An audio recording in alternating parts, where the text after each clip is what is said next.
Suite à cette rencontre, John G. Lake se renferma dans sa chambre pendant 9 mois. Pendant 9 mois, il ne sortit pas. Il cherchait la face de Dieu. C'était un homme qui vivait le transport spirituel. Il pouvait être ici et en même temps être transporté dans différentes parties du monde, imposer les mains aux malades, puis revenir.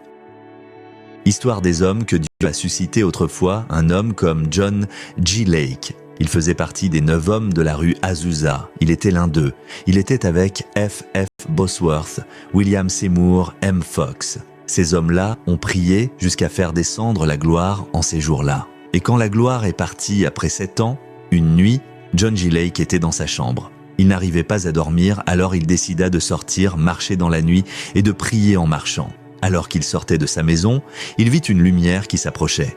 Il pensa que c'était un agent de sécurité avec une lampe torche, mais à mesure que la lumière s'approchait, il se rendit compte que ce n'était pas une lumière ordinaire.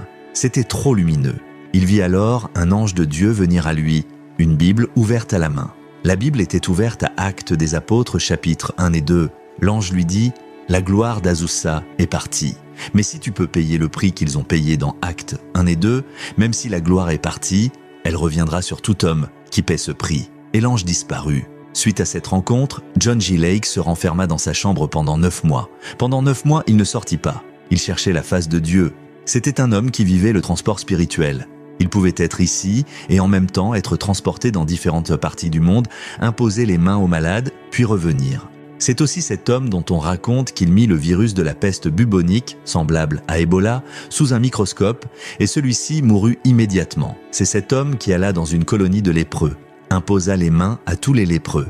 Et le département des pièces de rechange du ciel fut ouvert. De nouveaux doigts, orteils, nez furent y donnés. Il pria jusqu'à ne plus avoir de force. Alors, il posa ses mains sur un rocher et déclara « Je libère cette grâce sur ce rocher. Tout lépreux qui s'assiera là sera guéri. » Chaque lépreux qui s'asseyait sur ce rocher recevait de nouveaux membres. Il y a des grâces que tu ne contacteras pas par imposition des mains. Non, monsieur, tu dois aller mourir à toi-même, te renfermer, et prier, pleurer et prier. John G. Lake, lorsqu'il quitta l'Afrique du Sud, ouvrit 625 églises dans 5 ans. Monsieur, essaye d'en ouvrir une seule, tu te connaîtras toi-même.